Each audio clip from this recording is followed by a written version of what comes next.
Fala pessoal, tudo tranquilo? Nesse vídeo nós vamos fazer a análise estática e dinâmica de um malware. Nós vamos analisar um stealer, que é um tipo de malware que coleta informações do computador da vítima e envia para um servidor de comando e controle. Então nós vamos aplicar tanto a análise estática quanto a análise dinâmica e vamos entender quais são as operações que aquele artefato malicioso faz no computador da vítima.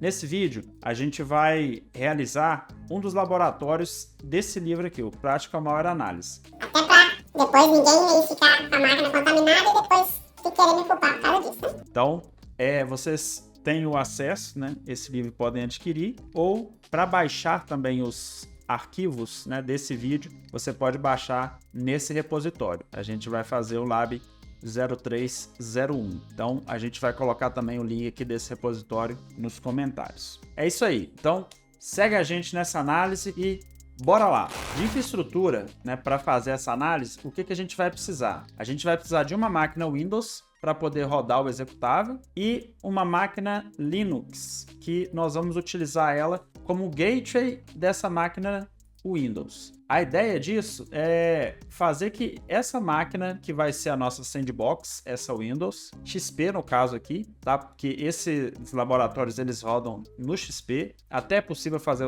eles rodarem em outros também, mas aí é um pouco mais complexo. Mas a ideia é que ele vai visualizar essa máquina Linux como se fosse o gateway dele. E toda requisição DNS, né, que é a requisição de nomes pela rede, que essa máquina faça para a internet, na verdade ela vai estar fazendo para essa máquina Linux, e a máquina Linux vai responder para ela tudo que ela pedir, né? Simulando, por exemplo, se o Windows XP perguntar para o gateway dela, e que também será o servidor DNS, quem é o www.google.com. Ao invés do servidor DNS responder o IP real, ele vai responder o IP dele mesmo. E com isso, essa máquina XP, né, que é a Sandbox, ela vai ter ali uma falsa impressão de que está acessando o Google, mas na verdade vai estar acessando a nossa própria máquina Kali, que vai ser o gateway, né, / DNS. Então a gente usa isso para tentar coletar as informações que a Sandbox tenta coletar da internet. Então aqui a gente já tem o Lab 0301, né, que é o arquivo que nós vamos analisar, e nós temos essa máquina Kali. Se você tiver algum problema para montar essa infraestrutura, tem um outro vídeo nosso aí explicando como configurar, né, máquinas virtuais com o Vagrant. Você pode assistir e configurar um Vagrant File para você instalar tanto um XP como um Kali também. Essa parte de rede, né, que vai ser necessário, você precisa de configurar nas configurações do Hypervisor. Aqui eu estou utilizando o VMware. Você pode utilizar também o VirtualBox, o Parallels, Proxmox, qualquer que for. O importante, principalmente na análise de malware, é você sempre manter essa rede segmentada, né? Não permitir que a Sandbox acesse a internet para não talvez vazar alguma informação da vítima ou de que aquele malware está sendo analisado. Aqui então a gente está com a máquina em host only e o IP dela, se você verificar, vai ser 192.168.242.128. E a máquina do Kali, que vai ser o gateway / DNS, né, nessa infra de análise, ela tem o IP 242.3. Se você pegar então aqui no Windows XP e pingar 192.168.242.3, está pingando. E o DNS dela também está configurado o 242.3. Para ele responder, aqui a gente vai utilizar esse programinha aqui, o InetSim, que é um simulador de rede. Então, nesse arquivo de configuração, a gente precisa setar o IP que ele vai ficar escutando. Se você pegar aqui no arquivo de configuração, .conf do InetSim, aqui são todos os serviços que ele vai levantar quando a gente executar. E é preciso de colocar qual IP que ele vai linkar, né? Ele vai conectar nesse serviço que ele vai disponibilizar. Então, no caso aqui é o IP da máquina do próprio Kali, que é onde que a gente vai rodar ele, que é o final 3. E aqui embaixo também, você precisa de dizer qual que é o IP das requisições DNS que ele vai responder, por padrão. Eu vou botar o dele também. Isso poderia ser feito com diferente para cada domínio, mas aqui fazendo um padrão, isso aí já vai resolver pra gente. Então aqui você pode salvar e rodar o InetSim. Ok. Vejo que ele levantou esses serviços. Agora a gente vai finalizar, né, a configuração aqui da infra para análise do malware. A gente precisa só de verificar se a máquina ela tem que estar com o DNS também no IP do Kali. Então o IP dela é o 192.168.242.128, o gateway é o Kali e o DNS também é o Kali. Ok, feito isso, se nós pegarmos aqui e pingarmos no Google, vejam que ele não vai responder o IP real do Google. Ele está respondendo o 3, que é o meu Kali. É isso porque nós estamos simulando a rede. A gente pode também verificar aqui no CSLog as requisições que são feitas para o servidor DNS. Vejam que ele está batendo aqui também. Ok, então a infra a gente já conseguiu configurar. Então agora, bora fazer a análise do malware propriamente dito. Nós vamos analisar então esse lab 0301.exe. Uma boa forma de iniciar a análise é por meio da análise estática. Não existe essa regra realmente, né? Mas a gente com isso consegue já ter um direcionamento ali para que aquele malware faz. Eu vou pegar aqui o PE Studio, né? Um programa para a gente visualizar essas informações estáticas do malware, e você clica aqui, arrasta e a gente já consegue ver, por exemplo, as strings desse malware. Vejam que aqui a gente já vê exit process, né? Uma dos imports aí desse artefato, caminhos de chave de registro, um domínio que aparentemente aqui ele faz requisição, admin, que deve ser algum usuário que ele utiliza, VMX32/64, exe, né? Essa string aí tá com cara de ser o nome de um executável que em algum momento pode ser que ele chame. Chaves de registro, né? Current Virtual Run, Shell Folders, alguns comandos aparentemente, connect, né? HTTP, video driver, VMX32. A gente tem umas strings interessantes aqui, né? Isso já nos dá um direcionamento ali do que esse malware pode fazer. Ok. Bom, então a gente viu que ele provavelmente faz algum acesso de rede, né? Interessante aqui então a gente levantar um Wireshark para poder monitorar esse tráfego. Vou iniciar ele aqui. Então aqui a gente está fazendo a coleta da interface de rede. Bom, ele chama algum processo também, a gente viu, né? Então vamos abrir aqui o Process Explorer e o Process Monitor também, mas o Process Monitor a gente consegue ver uma informação mais detalhada do que aquele processo está fazendo. Mas antes dele, eu quero abrir aqui também o Regshot para fazer uma análise de chaves de registro. A gente viu algumas chaves de registro ali também. Então o Regshot ele pega, você consegue tirar um snapshot das chaves de registro antes de executar o malware, e aí depois que executar o malware, você tira um outro shot e faz essa comparação para ver o que foi alterado. Então aqui eu vou gerar um relatório HTML e vou tirar um snapshot antes de executar o malware. Feito, beleza. Então a gente já tirou o shot, né, das chaves de registro, já iniciamos a coleta aqui de tráfego e então agora vamos executar o malware. Antes, deixa eu só rodar o Process Monitor, antes que eu esqueça aqui.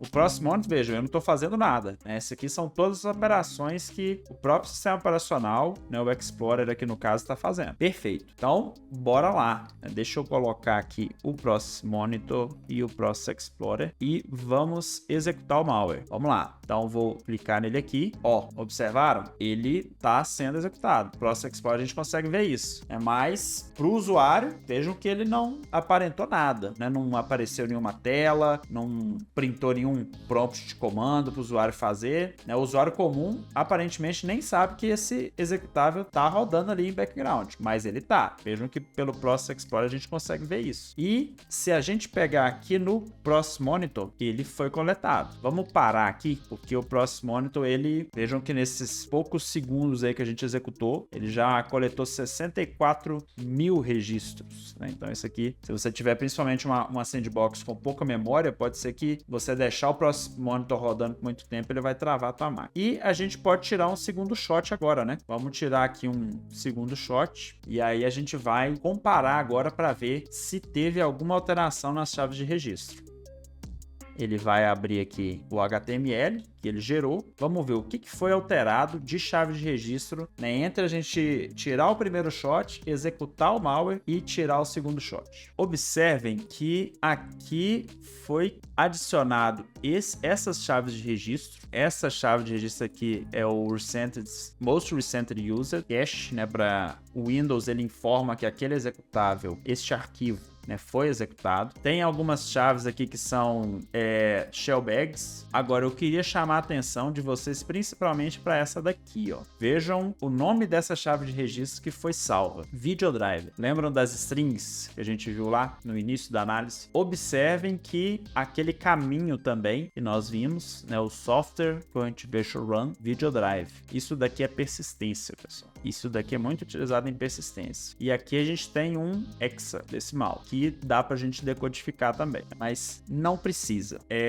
Se nós pegarmos aqui o Process Monitor, a gente pode também, aqui tá meio misturado, né? A gente pode fazer um filtro, vir aqui em Filter, eu posso filtrar pelo nome do processo, Process Name is lab03-01.exe, que é o nome do processo. Se a gente pegar aqui lab0301.exe, vejam que ele está executando aqui ainda. E aqui no Process Monitor eu vou incluir, adicionar. Beleza, adicionei esse filtro, ok.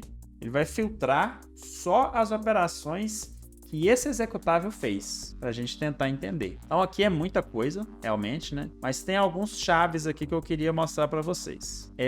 Vejam, o processo foi iniciado, a thread foi criada, foram lidas aqui algumas chaves de registro, carregada as DLLs do processo, fazendo leitura e fechamento aqui de chaves de registro, carregando mais DLLs. Mais aqui abaixo que eu quero mostrar para vocês. Vamos só descendo aqui. Aqui ele está acessando o arquivo, né? O create file em alguns momentos não criar o arquivo, tá? Ele tem esse termo, mas em alguns casos é acessar o arquivo também. Então, quando você vê create file, leia-se tanto create quanto access. Aí, vejam só, logo abaixo, né, tem aqui um create file, ou seja, lembram que o create também é read, e ele dá um name not found nesse arquivo que ele está tentando ler aqui, vmx32-64exe. A gente chegou a ver essa string lá na análise estática, né? Aqui ela começa a fazer sentido. E observe que aí ele não conseguiu ler, né? Não encontrou aquele arquivo. Ele foi e agora sim ele deu um create file. E logo abaixo um write file, ou seja, ele agora está escrevendo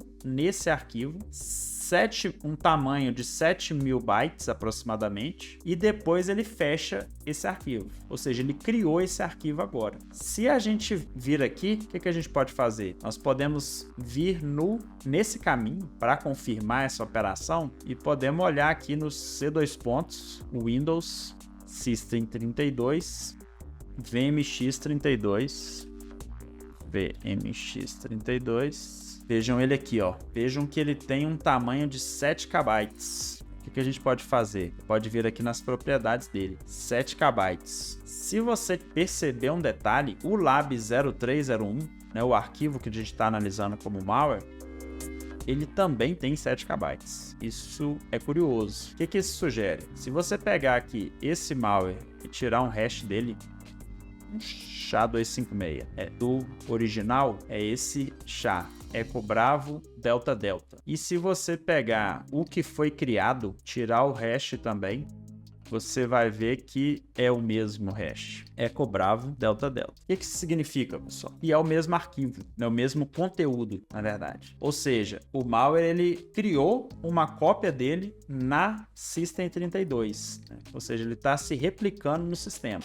E se você seguir aqui a análise, você vai ver que ele acessa essa chave de registro, a Current Virtual Run, que é a chave de registro que armazena todas as entradas que são dos arquivos que são carregados no boot no sistema, e ele seta o valor Videodriver, né, que também é uma das strings que nós encontramos na análise estática. Se você clicar aqui, ó, dá 2 cliques, ele vai mostrar que o dado que foi armazenado é essa string. E aí vejam a string o que é. É o path da réplica dele, ou seja, isso aqui é persistência. sequência, ele se copiou para sys32 e criou uma chave de registro, uma entrada na chave de registro com Activation Run, né, chamada videodriver, contendo o path do executável que ele se copiou para lá. Então aqui é a persistência dele. E aqui ele continua e ele inicia fazendo a coleta dos dados. Aqui primeiro ele vai conectar na rede, né? Essa DLL WS232 é uma DLL utilizada pelo SCO, né, para conexões de rede, e aí ele começa a fazer leituras de chaves de registro do sistema, né, coletando as informações do sistema da vítima. Vejam que ele faz a leitura de vários parâmetros aqui do sistema da vítima, DNS, né, informações de nome da máquina, nome do host, informações de rede da vítima. Então, ou seja, é um stealer, né, que vai coletar essas informações e vai mandar para o C2. E esse envio para o C2, a gente consegue visualizar, né, que foi feito realmente aqui no Kali. No arquivo de log, se nós pegarmos aqui, tudo isso aqui é log dele, ó, e ele tá rodando lá, né? Ó, se a gente pegar e vir aqui,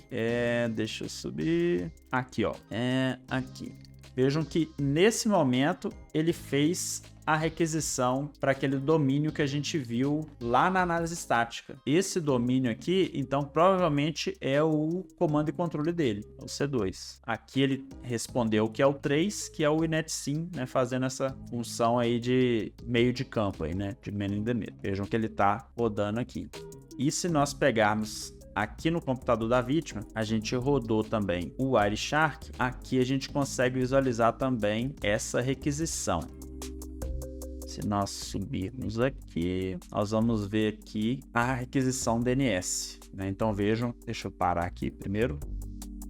Bem no começo aqui, você vai ter aqui já a requisição DNS e depois ele começa um tráfego em HTTPS, né? Aqui vejam que o dado está criptografado, ó. Ele faz a transmissão utilizando o SSL, né, na porta 443. Então, o dado aqui, ele transmite criptografado. É isso aí. Então, vejam que a gente conseguiu, né, fazer a análise estática inicialmente e com a execução do malware, ou seja, na análise dinâmica, nós fomos confirmando ali aquilo que nós vimos na análise estática. Tanto aquelas strings que nós vimos com nomes de processos que eles foram sendo abertos aqui e sendo criados, que nós vimos aqui no passo a passo do Process Monitor, quanto aquelas chaves de registro também que nós vimos com o PE Studio, né, quando nós abrimos aqui. E isso foi sendo executado passo a passo aqui, que a gente foi vendo nas linhas do Process Monitor. E também, né, no Regshot, quando a gente tirou o shot inicial, executamos o malware, tiramos o segundo e fizemos essa comparação. Todo o tráfego de rede foi monitorado, né, tanto pelo inetsim aqui no Kali, como no Wireshark também, que nós rodamos aqui na Sandbox. Por hoje é isso, pessoal. Então já deixa seu like, né, compartilha, comenta aí se você conseguiu fazer ou não, né, se teve alguma dificuldade. E se você tiver mais interesse aí para aprender sobre técnicas de análise de malware, segue a gente nas nossas redes sociais e temos também o KTFE, né, que ensina tanto essa parte de análise de malware, análise de tráfego de rede, outras técnicas de forense digital e resposta a incidente, e estamos vindo também com o KTFA, que vai ser o No-Tree Forense Analyst. Contamos com vocês, né? Acompanhe a gente aí e bora lá!